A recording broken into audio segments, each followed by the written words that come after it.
Andreas Schleicher, you're the head of the OECD's Educational Indicators and Analysis Division. What does this year's Education at a Glance tell us about how societies can move forward out of the crisis thanks to the opportunities provided by education? First of all, we see the impact which education has for individuals and economies. I mean, if you look over the life cycle of a man, you have on average $189,000 in additional income from getting a university level qualification or vocational tertiary qualification. And in countries like the United States or Italy, it's more than 300,000. So there's a lot of benefit for the individual. You could argue, well, it also costs money to produce those qualifications, at least for the public sector. But even if you discount that, you end up with quite high and positive benefits. There's a lot of advantages for individuals, for economies coming out of this. Another issue is that many young people face an uncertain labor market in these days. They have to compete with older, experienced workers when entering the job market. So the choice of investing in better skills, better education is one that sort of has a lot of merit at this point. Mm-hmm. It's just not a question of economic outcomes alone. We also see, and that's something we looked at for the first time, it's a very strong link between broader social outcomes. If you look at the relationship between education and health, for example, it's a very close relationship in many countries.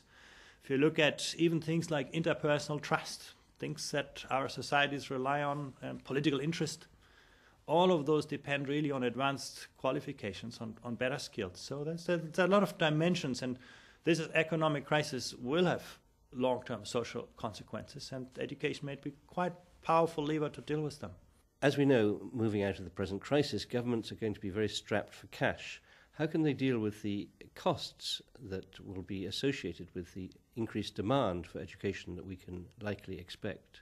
Absolutely. That's one of the biggest challenges. So far, one can say education systems haven't dealt with that particularly effectively. We have seen rising unit costs. Over the last decade, about 40% increase in per student costs. The big question is to optimize spending choices. It's not about how much you invest, but how do you get better value for money? And you can see actually interesting examples of how countries make those choices. If you look, for example, at a country like Korea, they want to get good teachers, so they pay high salaries. They want to make sure that their students have long hours to learn. They want to make sure that teachers have opportunities to do other things than teaching. So how do they pay for that? They actually accommodate large classes. They basically say, well, we put students into large classes, teachers into difficult working conditions, but we get the best and brightest to do their job. You take a country like Luxembourg, which spends as much as Korea on a per student basis, a lot, but about as much.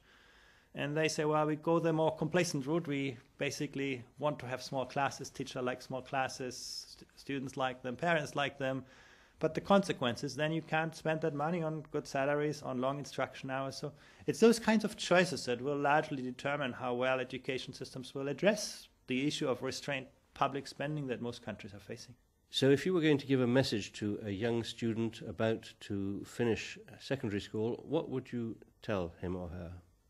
Well, I think what they choose to study, I think, is really a matter that is difficult to assess. It depends a lot on context, but I think one thing is clear.